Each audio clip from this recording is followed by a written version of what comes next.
Hello, Chevre, how are you? I hope everyone is gesund, stark, und freilich, begashmis beruchnis. Healthy, strong, and happy physically and spiritually. The Eibusher should help that all those that need a refuah shalema should be healed immediately, and the Magefa should stop now. Before we start with today's theme, we'll start with a pasuk from the Rebbe's new kapitel. Toiv ata umeitiv lamdeni chukecha. You are good and do good. Teach me your statutes. So we know that we have to go in Hashem's ways. Lezdami sel abeirei mahu racham afata racham mahu chanan. So here we say about Hashem, He is good and He's meitiv, He does good. As we speak in other places in Razal, we say the Eibusher is a teva toiv le'etiv. The nature of good is to do good. So in other words, it's not only that a person says, I'm generous, I have a nice heart. It's about expressing it, looking for others that need help and to help them. That's someone who does good. So this Shabbos is the Shabbos Achdus, a Shabbos that the Rebbe asked that all Jews should unite world over in preparation to Shavuos Matan Torah. Just as in Matan Torah, Rosh Chodesh Sivan, before Matan Torah came Rosh Chodesh Sivan, Bayem Azeh Bo Midbar Sinai, Bayichan Sham Yisrael, Ki Ish Echad Belev Echad. The entire nation encamped by the mountain, and there was a togetherness, an Achdus. So too the Rebbe spoke and made a call that we should make this Shabbos, Parshas Bamidbar, a Shabbos Achdus. So, this is in connection also with something we mentioned already before, that Parshas Bamidbar is always read before the holiday of Shavuos.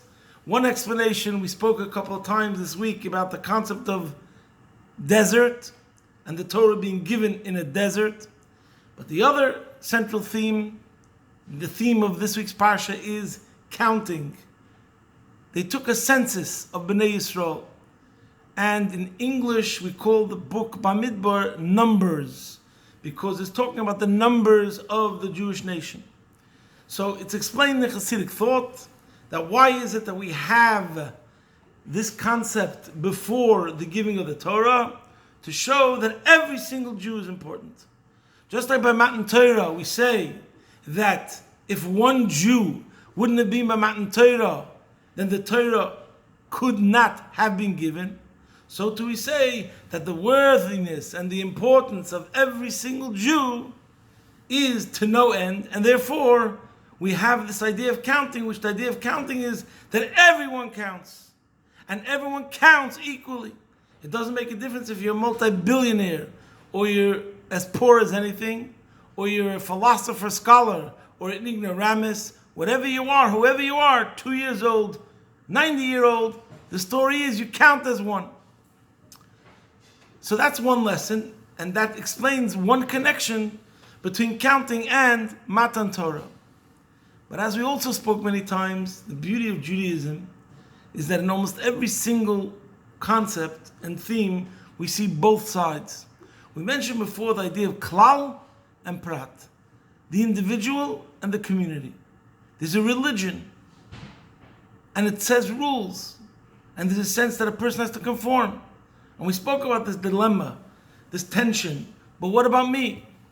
And we spoke how we see that both aspects are important.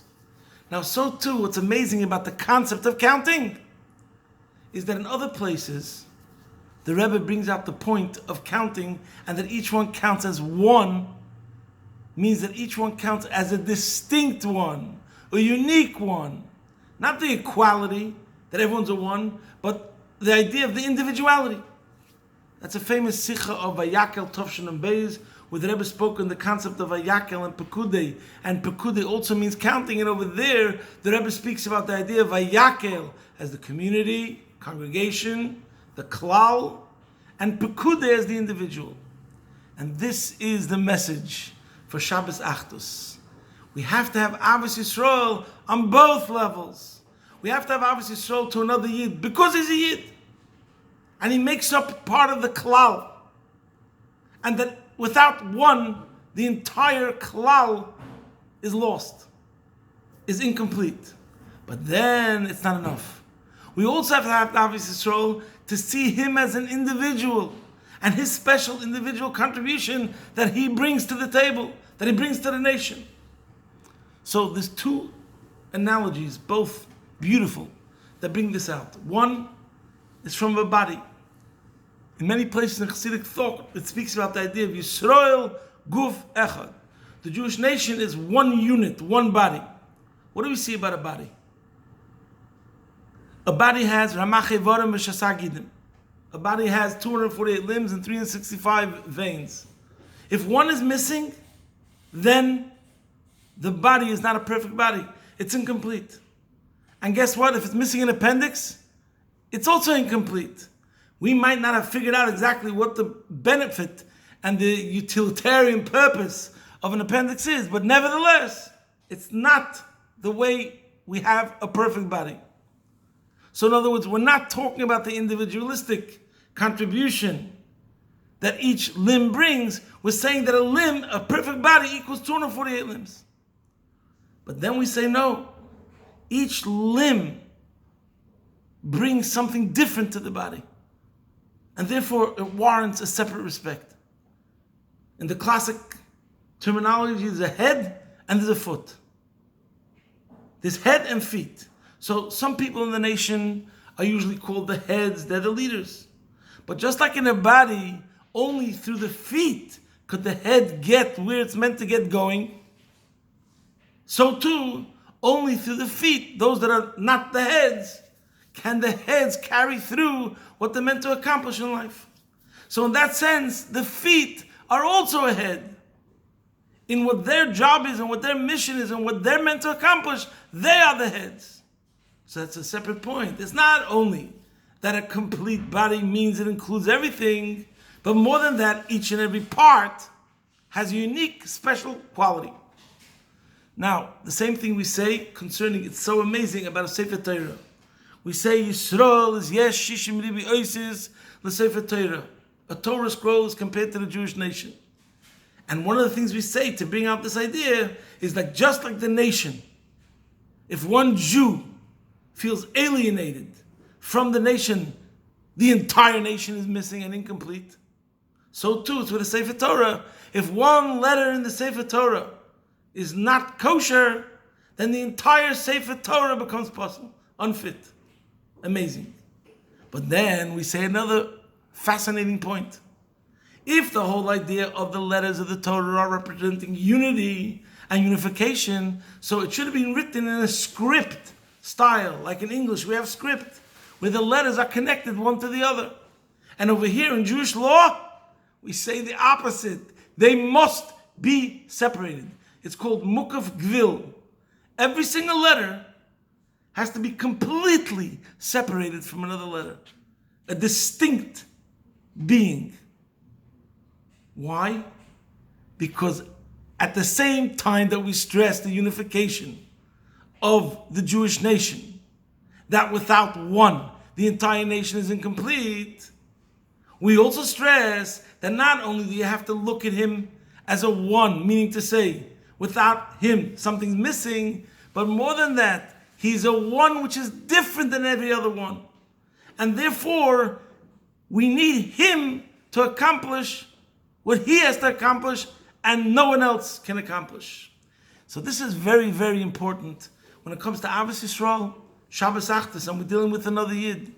Sometimes you have a person that we're talking in a yeshiva dormitory life. So you have one student, he goes into his friend's bed with his shoes on. Somebody comes to him and says, "Why are you doing that? That's not nice." He says, "What do you mean? I love him like I love myself. I don't mind going to my bed with my shoes on. I don't mind if the other person would go into my bed with his shoes on. So therefore I figured I can go on his bed with my shoes on." But doesn't mean you treat him the way you understand, the way you would like to be treated. It's more than that. Or in addition to that, you have to think actually how he wants to be treated. Not only Ahavas Yisrael, Achdus Yisrael, not only seeing him as a part of a klal, but seeing him as a unique individual with his particular needs and wants, etc. So this is what we all have to make a achlata today in this Shabbos, that we should see every other person as part of the klal and also as a prat. And we think of it in both ways together, then we will be able to come to true Ahavas Yisrael. Like somebody also said, the concept of a jigsaw puzzle. Every single piece is important. There's one idea that without this piece, whichever piece, the puzzle is incomplete. But then we take a look at the piece and its particular shape, which might be unique and is like no other shape in the entire puzzle.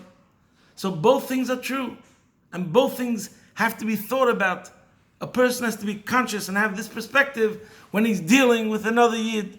His preciousness has no end, immeasurable, and for both, on both levels, he's a part of Klal Yisrael, and he's an individual part of Klal Yisrael, and therefore we have to respect him on top of the fact that he's just a part. So we should